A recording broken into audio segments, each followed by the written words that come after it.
பார்க்குது. அப்போ அவங்க கூடவே போனால் போதும், ஆப்போசிட்டாக நம்ம ட்ரேட் பண்ணக்கூடாது. புரியுதுங்களா ப்ரோ? ஓகே. டெய்லி டைம் ஃப்ரேமில் மேலே இருக்கக்கூடிய ஹையை வந்து மார்க்கெட் எடுக்கல. இந்த சப்ளைலேருந்து செல் ஆகும்ன்ட்டு நான் யூடியூப்பில் நிறைய டைம் சொல்லிட்டு இருந்தேன். அதே மாதிரியே செல் ஆயிடுச்சு. இப்போது மார்க்கெட் கீழே தான் போகணும். இந்த லோக்கு தான் இப்போ டார்கெட். இந்த லிக்விடிட்டியை எடுக்கணும் மார்க்கெட். அப்போது மார்க்கெட் அப்படியே ஒரு பெரிய ஃபால் ஆகிக்கிட்டே வந்த மார்க்கெட் ஃபால் ஆகிக்கிட்டே போகும் அப்படின்னு கிடையாது. ஏன்னா இங்கே ஒரு பவர்ஃபுல்லான டிமாண்ட் வந்து இருக்குது. புரியுதுங்களா? இங்கே டிமாண்ட் வந்து இருக்குது, பவர்ஃபுல்லான டிமாண்ட். இதில் பார்த்தீங்கன்னா தெரியும், இங்கே ஒரு டிமாண்ட் வந்து இருக்குது. இந்த சப்ளையோட இந்த டிமாண்டுக்கு பவர் கம்மி தான். அப்போது பவர் கம்மியாக இருக்குது அப்படின்னா மார்க்கெட் கொஞ்சமாக தானே மூவ் ஆகும். பவர் கம்மியாக இருக்குன்றனா மார்க்கெட் கொஞ்சமாக மூவ் ஆகும். ஓகேங்களா? அப்போது கொஞ்சமாக மூவ் ஆகணும், மறுபடியும் செல் ஆகணும். அப்போ செல் ஆகிறதுக்கு இங்கே ஒரு சப்ளை வந்து பக்கத்துலேயே, அது சப்ளை கூட கிடையாது, ஆனால் ஒரு ஆர்டர் பிளாக் மாதிரி இருக்குது. ஒரு கேண்டல் வந்து நம்ம எடுத்துக்கிட்டோம். அப்போ இங்கேருந்து செல் ஆகணும்னு நம்ம பிளான் போடுறோம். அது இங்கேருந்து செல் ஆனாலும் ஓகே தான். ஆனால் இதுதான் வந்து பவர் ப்ரோ. ஓகேங்களா? இதுதான் பவரு. இப்போ நம்ம பை அடிச்சிருக்கோன்றனால டக்குன்னு நம்ம எக்ஸிட் ஆயிடணும், உடனே வெளியே போயிடணும். ஓகேங்களா? அப்போது இந்த டிமாண்டுக்கு, இந்த டெய்லி டைம் ஃப்ரேம் இந்த டிமாண்டுக்கு இவ்வளோ தூரம் கூட நகராதா? நீங்களே சொல்லுங்க ப்ரோ. புரியுதா? இந்த டிமாண்டுக்கு, இந்த பவருக்கு இவ்வளோ தூரம் கூட நகராதா? கண்டிப்பாக இந்த டிமாண்ட் பவருக்கு இவ்வளோ தூரம் கூட வரலாம். ஏன்னா அவன் ட்ரெண்டை பிரேக் பண்ணாமல் ரெஸ்பான்ஸ் தான் பண்ணிட்டு இருக்கான். இந்த டிமாண்டுக்கு மார்க்கெட் இந்த ஹையை அடித்து நமக்கு வந்து ட்ரெண்டை ஷிஃப்ட் பண்ணலை, சும்மா ஒரு ரியாக்ஷன் பண்ணுறான். அது இந்த சப்ளை வரைக்கும் கூட வராதா? கண்டிப்பாக வரும், இந்த சப்ளை வரைக்கும் வரும். அப்போது நம்ம இங்கேருந்து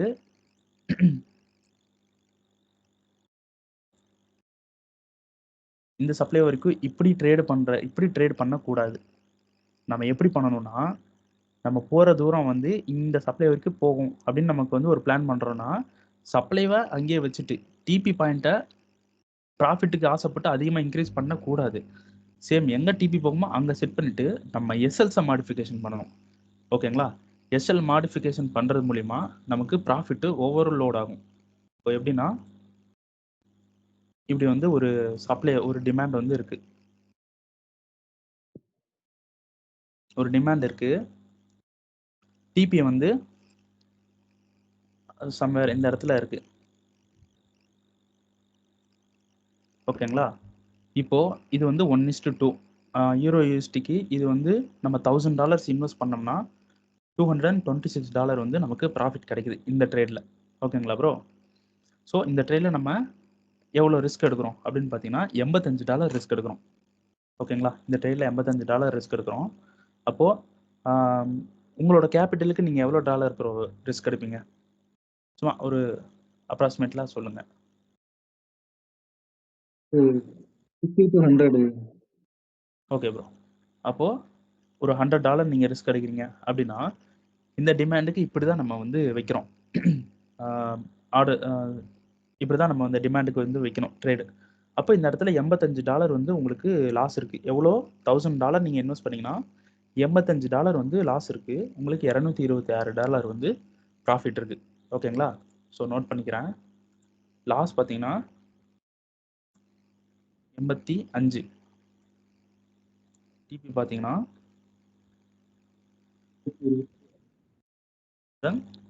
$6 வந்து டிபி இருக்குது. ஓகேவா? சரி, நம்ம மார்க்கெட் வந்து அவன் பிளான் என்னன்னா, மேலே இருக்கக்கூடிய எக்ஸ்டர்னல் லிக்விடிட்டியை எடுக்க போவான் மேலே. எக்ஸ்டர்னல் லிக்விடிட்டி, இன்டர்னல் லிக்விடிட்டினா என்னன்னு கிளாஸ் வரும். ஓகேங்களா? ஸோ இந்த ஹையை எடுக்கிறதுக்கு மார்க்கெட் வந்து மேலே போவான். இதை நம்ம டிஸ்டர்ப் பண்ணக்கூடாது. இந்த ஹையை வந்து நம்ம டிஸ்டர்ப் பண்ணக்கூடாது. நமக்கு இன்னும் ப்ராஃபிட் வேணும் அப்படின்னு இப்படிலாம் தூக்கி வச்சோம்னா நமக்கு வந்து லாஸ் மட்டும்தான் கவுண்ட் பண்ணுவோம். நம்ம இங்கே என்ன பண்ணணும் அப்படின்றத பார்க்கணும். அதுதான் ட்ரேடிங். இப்போது நான் வந்து இன்னைக்கு சொன்ன மாதிரி ரீஃபண்ட்மெண்ட்டை எடுக்கிறேன். ஓகே, ரீஃபண்ட்மெண்ட்டை எடுத்துட்டேன். எக்ஸ்ட்ரீம் ரீஃபண்ட்மெண்ட்டை எடுத்துட்டேன். இப்போது இந்த ரீஃபண்ட்மெண்ட்டில் நான் இப்போ கன்ஃபர்மேஷன் பார்க்குறேன். ஓகேங்களா? கன்ஃபர்மேஷன் கொடுக்கல. எனக்கு வந்து எஸ்எல் வந்து ட்ரிகர் ஆயிடுச்சு. கன்ஃபர்மேஷன் கொடுக்கலாம், நம்ம என்ட்ரியே போக மாட்டோம். இப்போ எஸ்எலும் ட்ரிகர் ஆகாது. கன்ஃபர்மேஷன் கொடுக்கல, நான் என்ட்ரி வந்து போகலை. ஓகே, அப்போ இந்த டிமாண்ட் வந்து ஃபெயிலியர் ஆயிடுச்சு. இப்போ இந்த டிமாண்டில் எனக்கு வந்து கன்ஃபர்மேஷன் கொடுக்குதா? இந்த டிமாண்டில் டேரக்ட் என்ட்ரி போகலாம். இப்போதைக்கு நீங்கள் கன்ஃபர்மேஷன் பார்த்து போனீங்கன்னா பெட்டர். ஏன்னா கற்றுக்கிற டைம். இந்த இடத்துல டெய்லி டைம் ஃப்ரேமோட டிமாண்ட் இது 4 ஹவருக்குள்ளே நான் என்ன பண்ணிட்டேன், வந்துட்டேன், ரீஃபண்ட்மெண்ட் போட்டேன். இது 4 ஹவர் ரீஃபண்ட்மெண்ட்டு. 4 ஹவரில் நான் 15 மினிட்ஸில் கன்ஃபர்மேஷன் பார்க்குறேன். அது டைம் ஃப்ரேம், அது நெக்ஸ்ட் கிளாஸில் வரும் ப்ரோ. ஓகேங்களா? ஸோ 15 மினிட்ஸில் நான் கன்ஃபர்மேஷன் பார்க்குறேன். இது 15 மினிட்ஸ் ஸ்ட்ரக்சர். எங்கள் டெய்லி டைம் ஃப்ரேம்லேருந்து 15 மினிட்ஸ் ஸ்ட்ரக்சருக்கு நான் வந்துட்டேன். ஓகேங்களா? அப்போது 15 மினிட்ஸ் ஸ்ட்ரக்சர் உள்ளே வரேன். சோர்ஸ் வந்து கொடுத்துருச்சு. இப்போது 15 மினிட்ஸ் ஸ்ட்ரக்சரில் இங்கே டிமாண்ட் வந்து கொடுத்துருச்சு. ஓகேங்களா? இப்போது நான் இந்த இடத்துல என்ட்ரி ஆகிறேன். உங்களுக்கு புரியுதா? சேம் டிமாண்டில் தான் இந்த இடத்துல என்ட்ரிக்கு போனேன். இப்போது அதே சேம் டிமாண்டில் என்னோட ரிஸ்க் ரிவார்டை நான் மாடிஃபிகேஷன் பண்ணுறேன். இது ப்ரீவியஸ் லோ இங்கே இருக்குன்னு வச்சுக்கோங்க, இப்படி வைக்கிறேன். இப்போது இங்கேருந்து எனக்கு ட்ரிகர் ஆகி மார்க்கெட் மேலே போகுது. நான் என்ன பண்ணுறேன், இங்கே வந்து டிபி வந்து செட் பண்ணுறேன். இப்போது இந்த இடத்துல நான் $1000 இன்வெஸ்ட் பண்ணி $85 லாஸு. இன்னும் நீங்கள் $15 கூட லாஸ் வச்சுக்கலாம். ஓகேங்களா? அதே $1000 இன்வெஸ்ட் பண்ணி எனக்கு டிபி வந்து $226 டிபி. ஆனால் இங்கே என்ன பண்ண போகிறேன், இங்கே என்ன நடந்திருக்கு அப்படின்னு பார்த்தீங்கன்னா, $1000 இன்வெஸ்ட் பண்ணுறேன், எனக்கு $30 வந்து லாஸ்ன்னு வச்சுக்கோங்க. இந்த இடத்துல $30 லாஸு. அப்போ நான் $100 லாஸ் வைக்கிறதுக்கு எத்தனை டாலர் நான் இன்வெஸ்ட் பண்ணலாம் ப்ரோ? $1. என்ன ப்ரோ? $1 வந்து லாஸ் வந்து அதான் ப்ரோ, இந்த இடத்துல $1000 நான் இன்வெஸ்ட் பண்ணி $85 லாஸ் இருக்கு. இந்த இடத்துல $1000 நம்ம இன்வெஸ்ட் பண்ணோம்னா வெறும் $30 தான் லாஸ் இருக்கு. அப்போ நம்ம $100 வந்து லாஸ் எடுத்துக்கலாம் ஒரு ட்ரேடுக்கு. அப்போ நான் இந்த இடத்துல $30 தான் லாஸ் இருக்கு. இப்போ நான் லாட்டை இன்க்ரீஸ் பண்ணலாம். இங்க 1000ன்றத இந்த இடத்துல 3000 லாட் போடலாம். இங்க $100 லாஸ்ன்னு வச்சுக்கோங்க. சேம் அதே தான். இங்க வந்து $85 லாஸ். அதே சேம் இங்க $90 தான் லாஸ். புரியுதுங்களா? $90 லாஸ். என்ன ப்ரோ? லாட் இன்க்ரீஸ் பண்ணுங்க. ஆமா, லாட்டை இன்க்ரீஸ் பண்றோம். லாட் இன்க்ரீஸ் பண்றது மூலியமா நம்ம என்ன பண்ண போறோம், ப்ராஃபிட் இன்க்ரீஸ் பண்ண போறோம். ஓகே, இப்போ இங்க வந்து $3000 நம்ம யூஸ் பண்ண போறோம். இங்க $100 சரி $1000 யூஸ் பண்ணி நமக்கு $225 வந்து ப்ராஃபிட் வருது. இங்க $3000 நம்ம யூஸ் பண்ண போறோம். நமக்கு $750 வந்து ப்ராஃபிட் வருது. சேம் ரிஸ்க்ல, இந்த ரெண்டு இடத்துல இருக்கிற சேம் ரிஸ்க்ல. புரியுதுங்களா? இங்க 225, இங்க 750 வந்து ப்ராஃபிட் வருது. நம்ம டிபியை சேஞ்ச் பண்ணாம இங்க என்டர் ஆகிற ட்ரிக்கை மட்டும் வச்சுக்கிட்டு. புரியுதுங்களா ப்ரோ? ஸோ மார்க்கெட் வந்து இப்போ மார்க்கெட்டோட உண்மை ரியாலிட்டி என்னன்னு கேட்டிங்கன்னா, மார்க்கெட் இங்கே ட்ரிகர் பண்ணிட்டு அப்படியே மேலே உச்சத்துக்கு போக மாட்டான். எந்த ஒரு மார்க்கெட்டும் அப்படி நடக்காது. ஏதோ ஒரு மார்க்கெட் நடக்கும், இப்படி உச்சத்துக்கு போக மாட்டான். நீங்கள் இவ்வளோ உச்சத்துக்கு போனால் தான் இப்போ காசு சம்பாதிக்கணும் அப்படின்ற மைண்ட் செட்டை விட்டுட்டு நீங்கள் ஒரு சின்ன மூமெண்ட் இத்தினோண்டு இந்த ஒரு சின்ன மூமெண்ட்டில் நீங்கள் பெரிய ப்ராஃபிட் புக் பண்ணணும். அதுக்கு மட்டும் ஸ்கில்லை டெவலப் பண்ணுங்கள். எப்படி அப்படின்னு பார்த்தீங்கன்னா, இங்கே இருக்கக்கூடிய இந்த ரிஸ்க் ரிவார்டை நம்ம மெயின்டைன் பண்ணுறது மூலிமா நம்ம இங்கே கஷ்டப்பட்டால் போதும். மார்க்கெட் கஷ்டப்படாமல் நமக்கு பெரிய ப்ராஃபிட்டை கொடுத்துரும். ஓகேங்களா? இங்கே இருக்கிற இந்த லாட்டை இன்க்ரீஸ் பண்ணுறது மூலிமா நீங்கள் எவ்வளோ இதை ஹார்ட் ஒர்க் பண்ணி லாட்டை இன்க்ரீஸ் பண்ணி நீங்கள் $1,00,00,000 வந்து $1 crore நீங்கள் இன்வெஸ்ட் பண்ணாலும் அதே $100 ரிஸ்க்கு தான் நீங்கள் வைக்க போகிறீங்க. புரியுதா? லாஸ் ஆனாலும் ஒரே $100 தான் வந்து லாஸ் ஆகும் உங்களோட கேபிட்டலுக்கு. அப்போது நீங்கள் $1 crore நீங்கள் இந்த இடத்துல இன்வெஸ்ட் பண்ணி வெறும் $100க்கு நீங்கள் ரிஸ்க் வைக்கிறீங்க அப்படின்றப்போ உங்கள் ஸ்கில் ஓவர்லோட் ஆயிரும். அப்படி விற்கிறது பாசிபிளா? இப்போ இந்த கிளாஸ் பார்த்ததுக்கப்புறம் இன்னும் ஓவரா கன்ஃபர்மேஷன் இன்னும் பார்க்கல கிளாஸு, அதெல்லாம் பார்த்த பின்னாடி உங்களுக்கு தெரிஞ்சிடும். புரியுதா ப்ரோ? புரியுதுங்க ப்ரோ, புரியுது. இவ்வளோ பெரிய இடத்துல என்ட்ரு ஆகிறதுக்குள்ள ஒரு குட்டி இடத்த நம்ம ஃபைண்ட் அவுட் பண்ணி என்ட்ரு ஆகிறோம். அப்போது உங்களுக்கு இதை மாடிஃபிகேஷன் பண்ணுறது மூலிமா ரிஸ்க்கு சேம் தான், அதே $100 ரிஸ்க் தான், ஆனால் ப்ராஃபிட்டு ஏகபோகமாக இருக்கும். அப்போது அதே சின்ன மூமெண்ட்டை தான் நம்ம பிடிக்க போகிறோம். நம்ம மார்க்கெட் வந்து பிட்காயின் மாதிரி சிகரத்தை தொடணும் அப்படின்லாம் தேவையே கிடையாது.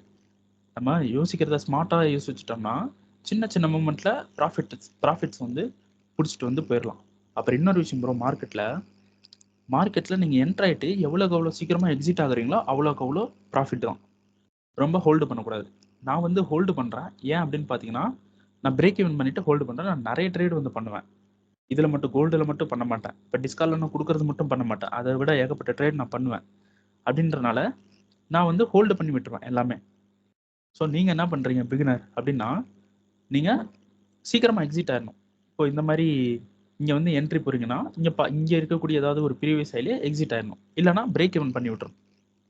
ஓகேங்களா? ஓவராலாக நீங்கள் $100 இன்வெஸ்ட் பண்ணுறீங்க ஒரு ட்ரேடுக்குன்னா உங்களுக்கு $100 ப்ராஃபிட் வந்துட்டாலே போதும் பிகினர் டைமில். ஓகேங்களா? மைண்ட் செட்டு கொஞ்சம் எஃபெக்ட் ஆகாமல் ட்ரேட் பண்ணுங்கள். பேக் டெஸ்ட் பண்ணிகிட்டே இருங்க. உங்களுக்கு ஓவராலாக ப்ராஃபிட் எவ்வளோ தூரம் போகுது அப்படின்ற ஒவ்வொரு நாள் பார்ப்பீங்க. அப்போ இவ்வளோ தூரம் போயிட்டு மார்க்கெட் இங்கேருந்து செல் ஆயிடுது. ஏன் அப்படின்ட்டு பார்க்கும்போது ப்ரீவியஸாக ஏதாவது ஒரு ஹை இருக்கும், இல்லைனா இந்த மாதிரி ஏதாவது ஒரு சப்ளை வந்து இருக்கும். இதை பார்த்து மார்க்கெட் வந்து செல் ஆகும்.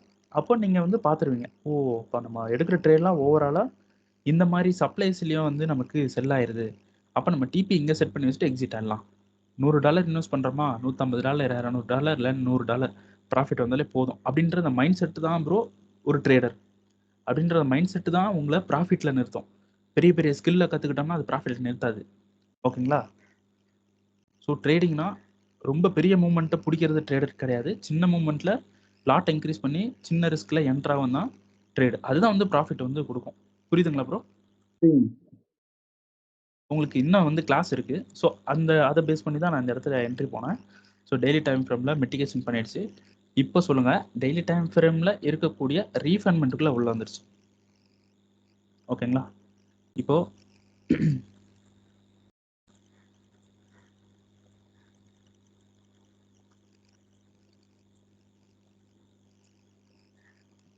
பை வந்து சொல்லிடுறேன் உங்களுக்கு.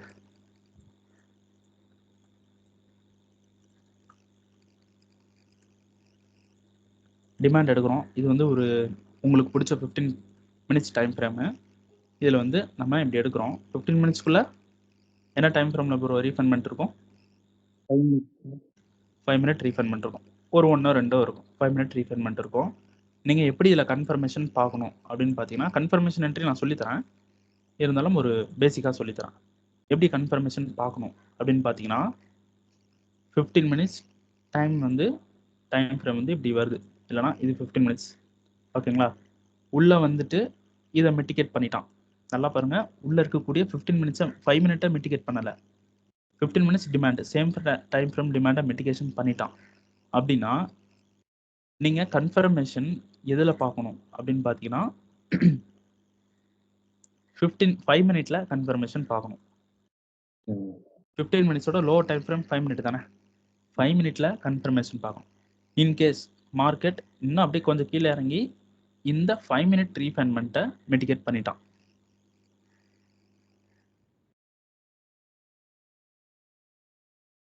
ரீஃபண்ட்மெண்ட் மிட்டிகேட் பண்ணிட்டான். இப்போ சொல்லுங்க, என்ன டைம் ஃப்ரேம்ல கன்ஃபர்மேஷன் பார்க்கலாம்? சூப்பர் ப்ரோ, சொல்லி கொடுக்காமலே சொல்லிட்டீங்க கரெக்டா. 1 மினிட்ல இப்போ கன்ஃபர்மேஷன் பார்க்கலாம். ஏன்னா 5 மினிட் டிமாண்டு, சரி 15 மினிட்ஸ் டிமாண்டு, இது 5 மினிட் டிமாண்டு. அப்போ அதுக்குண்டான லோ டைம் ஃப்ரேமில் தான் என்ட்ரி போகணும். ஓகேங்களா? இப்போ இங்கே வந்து மார்க்கெட் திரும்பிட்டோன்னா 5 மினிட்ல கன்ஃபர்மேஷன் பார்க்கணும். இதுக்குள்ளே வந்துட்டான். இப்போது 1 மினிட்ல கன்ஃபர்மேஷன் பார்த்து பை வந்து பண்ணணும். அப்போது நம்ம ட்ரேட் பண்ணுற டைம் ஃப்ரேம் வந்து 15 மினிட்ஸு. ஆனால் நம்ம என்ட்ரு ஆகக்கூடிய டைம் ஃப்ரேம் 1 மினிட்டு. அப்படின்றப்போ நமக்கு 15 மினிட்ஸில் என்ட்ரு ஆகாமல் டிபி வந்து இந்த ஹை வரைக்கும். ஓகே, 15 மினிட்ஸ் டைம் ஃப்ரேமில் ப்ரீவியஸ் லோ இந்த மாதிரி இப்படி என்ட்ரு ஆகாமல் இதுக்குள்ளே இருக்கிற 1 மினிட்ல நம்ம என்ன பண்ணுறோம், இப்படி என்ட்ரு ஆகும். ப்ரீவியஸ் லோ அங்கே இருக்குது, அது கொஞ்சம் கீழே இப்படி போடுங்க, இப்படி என்ட்ரு ஆகும். ஓகேங்களா? ஸோ எல்லா ட்ரேடுக்கும் ஒரே ரிஸ்க் தான் எடுக்கணும். $100 ரிஸ்க்னா இந்த ட்ரேடுக்கு உங்களுக்கு $100க்கு $41 ரிஸ்க் இருக்குது. அப்போது நீங்கள் $200 வந்து சரி $1000 நீங்கள் போட்டிங்கன்னா $41 வந்து ரிஸ்க் இருக்குது. அப்போ நீங்கள் எவ்வளோ டாலர் போடலாம்? இன்னும் $1000 வந்து இன்வெஸ்ட் பண்ணலாம். அப்படி $1000 இன்வெஸ்ட் பண்ணாலும் $80 தான் ரிஸ்க் இருக்குது. ஓகே, உங்கள் ட்ரேடுக்கு $2000 நீங்கள் இந்த இடத்துல இன்வெஸ்ட் பண்ணிங்கன்னா உங்களுக்கு லாஸ்ன்றது வந்து வெறும் $80 தான் லாஸ். ஆனால் இந்த இடத்துல பாருங்க, $1000 இன்வெஸ்ட் பண்ணீங்கன்னா $14 தான் லாஸே இருக்கு இந்த இடத்துல. அப்போ நீங்க எவ்வளோ டாலர் வந்து இன்வெஸ்ட் பண்ணலாம் இந்த இடத்துல? $10,000 இன்வெஸ்ட் பண்ணீங்கன்னா $140 வந்து உங்களுக்கு வந்து லாஸ் இருக்கு. அப்படின்னா $8,400 வந்து இன்வெஸ்ட் பண்ணலாம் இந்த இடத்துல. ஆனால் அதே $100 தான் லாஸு. ஆனால் நீங்கள் இன்வெஸ்ட் பண்ணுற லாட்டு $8,400 இன்வெஸ்ட் பண்ணுறீங்க. அப்போது உங்களுக்கு 265 இன்ட்டு 8 போட்டிங்கன்னா எவ்வளோ வரும்? அது பெரிய ஒரு அமௌண்ட்டாக வரும். கிட்டத்தட்ட $2,000 சம்திங் நமக்கு வந்து ப்ராஃபிட் வந்து வரும். அதே $100 ரிஸ்க்குக்கு ஒரே மூமெண்ட்டில் ஒரே டிபியோட லென்த்தில் நம்ம இந்த இடத்துல கொஞ்சம் ப்ளே பண்ணுறது மூலிமா நமக்கு எவ்வளோ டாலர்? $266 இருந்து நம்ம $2,000 இன்க்ரீஸ் ஆகிறோம். புரியுதா ப்ரோ? இதில் கன்ஃபர்மேஷனில் நமக்கு இந்த மாதிரி கன்ஃபர்மேஷன் கொடுத்துருச்சு அப்படின்னா நமக்கு டிபி இங்கே செட் பண்ணிக்கலாம். ஏன்னா அதுக்கப்புறம் கீழே வராது மோஸ்ட்லி. அதுக்கப்புறம் இங்கே தான் செட் பண்ணணும் அப்படிலாம் கிடையாது. இந்த லோ கீழே செட் பண்ணிக்கலாம். ஏன்னா அதை தாண்டி கீழே வராது மேக்ஸிமம். ஓகேங்களா? புரியுதுங்களா ப்ரோ? இதில் கொஞ்சம் கண்ணாக நீங்கள் பார்த்து இதில் மாஸ்டர் பண்ணிட்டீங்கன்னா ஒரு ட்ரேட் எடுத்தாலே போதும், ஹோல்டு பண்ணிவிட்டு. ஸோ அதான் இதை பேஸ் பண்ணி தான் ப்ரோ இந்த ட்ரேட் எடுத்தேன். ஸோ இது எக்ஸ்பிளைன் பண்ணிடுறேன் உங்களுக்கு. இந்த டிமாண்டில் ரீஃபண்ட்மெண்ட்டு எடுத்துட்டோம். ஸோ 4 ஹவர் ரீஃபண்ட்மெண்ட்டுக்குள்ளே மார்க்கெட் உள்ளே வந்துருச்சு. இப்போ நான் என்ன டைம் ஃப்ரேமில் என்ட்ரி போகலாம் ப்ரோ?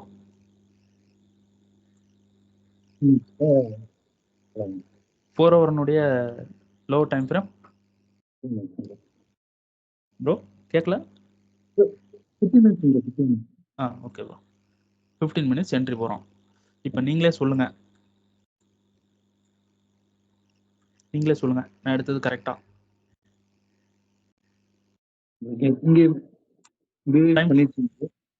ஓகே, இங்கே பிஓஎஸ் பண்ணிடுச்சு, சோர்ஸ் பண்ணிடுச்சு. ஓகே,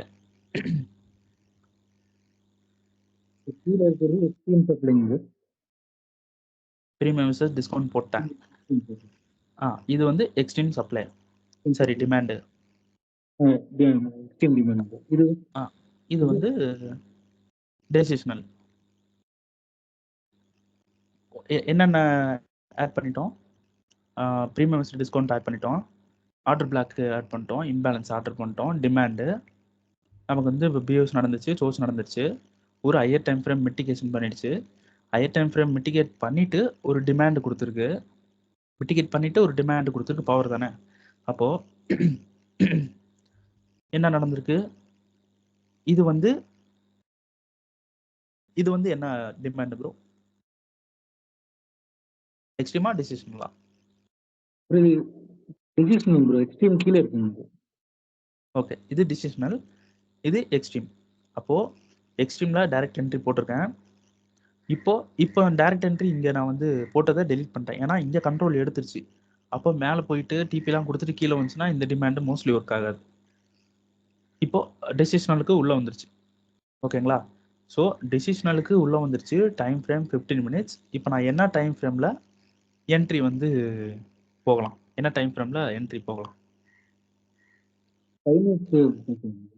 5 மினிட்ல போய்க்கலாம். ஆனால் இங்கே இன்னொரு விஷயம், இந்த இடத்துல ஸ்வீப் பண்ணிட்டு இந்த இடத்துல சோர்ஸ் பண்ணிடுச்சு. நம்ம 5 மினிட்ல தான் என்ட்ரி போகணும். ஆனால் இங்கே இன்னொரு விஷயம் பாருங்கள், மார்க்கெட் வந்து இந்த சோர்ஸ் பண்ணதுக்கு நம்ம 5 மினிட்ல என்ட்ரி வந்து லோ டைம் ஃப்ரேமில் என்ட்ரி போய்க்கலாம். ஆனால் மார்க்கெட் அப்படியே மேலே போயிடுச்சு. இப்படியே மேலே போயிட்டு இந்த இடத்துல பிரேக் கொடுத்துருச்சு. ஓகேங்களா? எக்ஸாம்பிளுக்கு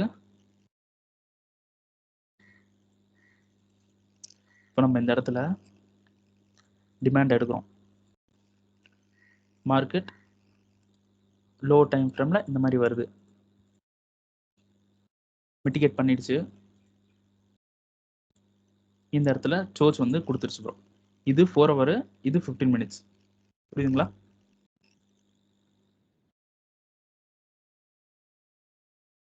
சோர்ஸ் வந்து கொடுத்துருச்சு, இங்கே சோர்ஸ் கொடுத்துருச்சு.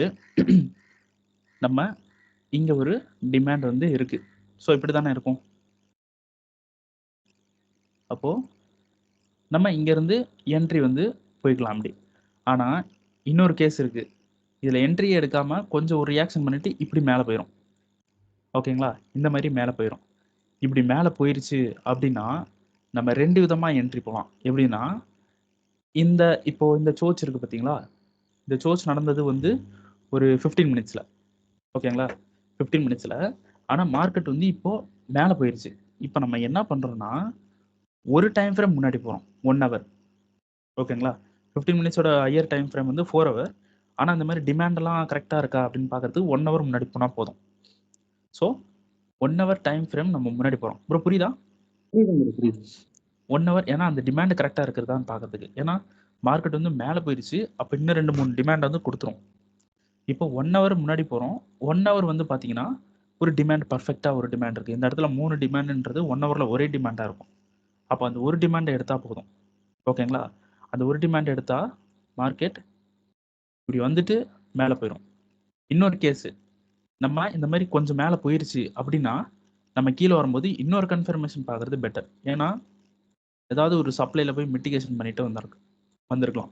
இப்படியும் ஒரு கேஸ் நடக்கும். ஸோ நமக்கு இன்ஸ்டண்ட்டாக எடுத்தால் பவராக ஒர்க் ஆகும். அப்படி இன்ஸ்டண்ட்டாக எடுக்கல அப்படின்னா மேலே போயிட்டு வரும்போது ஒரு கன்ஃபர்மேஷன் பார்த்துக்கலாம். புரியுதா அப்புறம்? ஸோ இந்த மெத்தட் வச்சு தான் நான் அந்த இடத்துல என்ட்ரி போனேன்.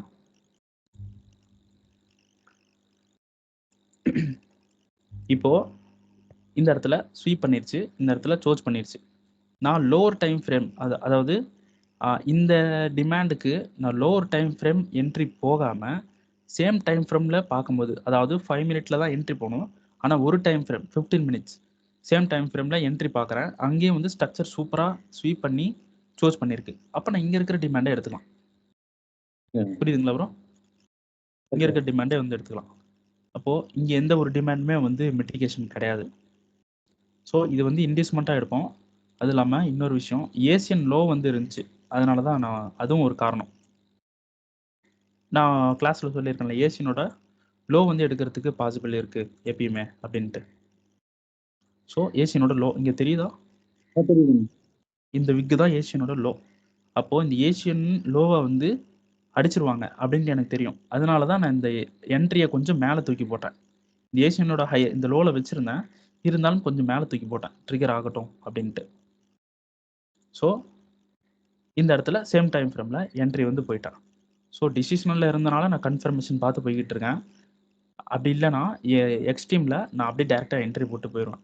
ஸோ நானும் மேக்ஸிமம் என்ன பண்ணுவேன், மேக்ஸிமமில் 50% வந்து எக்ஸ்ட்ரீம்லேயே கன்ஃபர்மேஷன் பார்த்து போவேன். ஏன்னா ப்ராஃபிட் அதிகமாக வேணும் அப்படின்றனால. சம்டைம்ஸ் இதுக்குள்ளே இருக்கிற ரீஃபைன்மெண்ட்டில் டேரெக்ட் என்ட்ரி போட்டுருவேன். ஓகேங்களா? இப்போ நான் வீடியோவில் பார்த்த மாதிரியே மார்க்கெட் இதெல்லாம் ஸ்வீப் பண்ணிட்டு வந்துட்டு இருக்கனால என்னோட டிபி இங்கே வச்சுருக்கேன் ஆக்சுவலாக இந்த சப்ளையில். ஏன்னா ட்ரெண்டு வந்து செல்லில் இருக்குது. நம்ம சின்ன சின்ன டிபி தான் புக் பண்ணணும். செல் ஓவராலாக செல் வந்து இப்போது 4 ஹவரோ இந்த மாதிரி இந்த மாதிரி சப்ளைஸ்க்கு மார்க்கெட் போகுதுன்னா செல் வந்து நல்லா ஹோல்டு பண்ணி ஒரு 3-4 டேஸ் 10 டேஸ் கூட ஹோல்டு பண்ணி அடிக்கலாம். பெரிய ப்ராஃபிட் வரும். ஓகேங்களா ப்ரோ? புரியுதுங்களா? நீங்கள் ஹோம்ஒர்க்கில் என்ன பண்ணுறீங்கன்னா சொல்லுங்க ப்ரோ. என்ன ப்ரோ?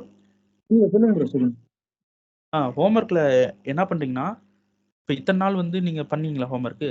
இப்போது அதே தான் பண்ணுங்கள். ஆனால் உள்ளே போயிட்டு ரீஃபண்ட்மெண்ட்டை நோட் பண்ணி அதில் எப்படி என்ட்ரி எடுத்திருக்கான் அப்படின்றத பாருங்கள்.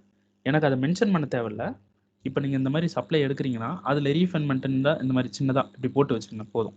ஆனால் நீங்கள் பார்க்கணும் அந்த இடத்துல ரீஃபண்ட்மெண்ட்டில் என்ன பண்ணுறான், ரீஃபண்ட்மெண்ட்டில் கன்ஃபர்மேஷன் எந்த டைம் ஃப்ரேமில் கரெக்டாக கொடுக்குறானா அப்படின்றத பேக் டெஸ்ட் பண்ணி ஹோம்ஒர்க்ஸை வந்து சப்மிட் பண்ணுங்கள். அதிலே வந்து உங்களுக்கு தெரிஞ்சிடும். ஓவராலாக எஸ்எல் வந்து கட் பண்ணிகிட்டே வருவீங்க. அப்போது ஓவராலாக எஸ்எல் கட் பண்ணிகிட்டே வரும்போது கடைசி கிளாஸ் எல்லாம் வரும்போது நீங்கள் ஒரு 80% ஆஃப் எஸ்எல் வந்து கட் பண்ணிடுவீங்க. கரெக்டான என்ட்ரி தான் எடுப்பீங்க. ஓகேங்களா? நீங்கள் வந்து இப்போது புதுசாக ஹோம்ஒர்க் பண்ண வேணாம். இப்போ இதே வந்து இதில் தானே எக்ஸல் வந்து அதிகமாக ஹிட் ஆகிருக்கு அப்படின்றீங்க.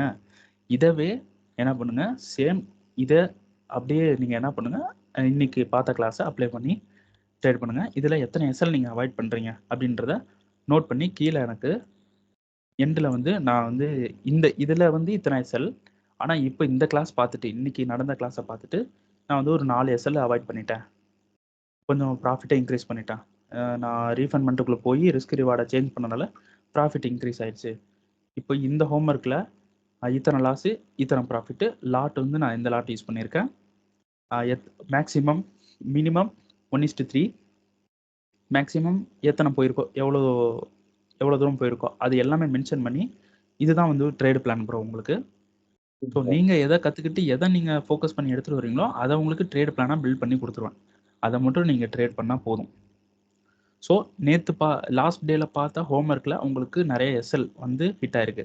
இப்போ இன்றைக்கி பார்த்த கிளாஸில் நீங்கள் என்ன பண்ணுங்கள், இதை அப்ளை பண்ணிவிட்டு இப்போ இதே ஹோம்ஒர்க்கில் இருக்கிற எஸ்எல்ஸ் வந்து எவ்வளோ கம்மி பண்ணியிருக்கீங்க, எவ்வளோ லாட்டை இன்க்ரீஸ் பண்ணி போட்டிருக்கீங்க ஒவ்வொரு ட்ரேடுக்கும், எவ்வளோ ப்ராஃபிட் பண்ணியிருக்கீங்க அப்படின்றத வந்து எனக்கு வந்து நெக்ஸ்ட் கிளாஸில் ஹோம்ஒர்க்காக எடுத்துகிட்டு வாங்க. இந்த ஹோம்ஒர்க் கொஞ்சம் ஹார்ட் ஒர்க் பண்ணி பண்ணுங்க ப்ரோ. ஓகேங்களா? புரியுதுங்களா ப்ரோ?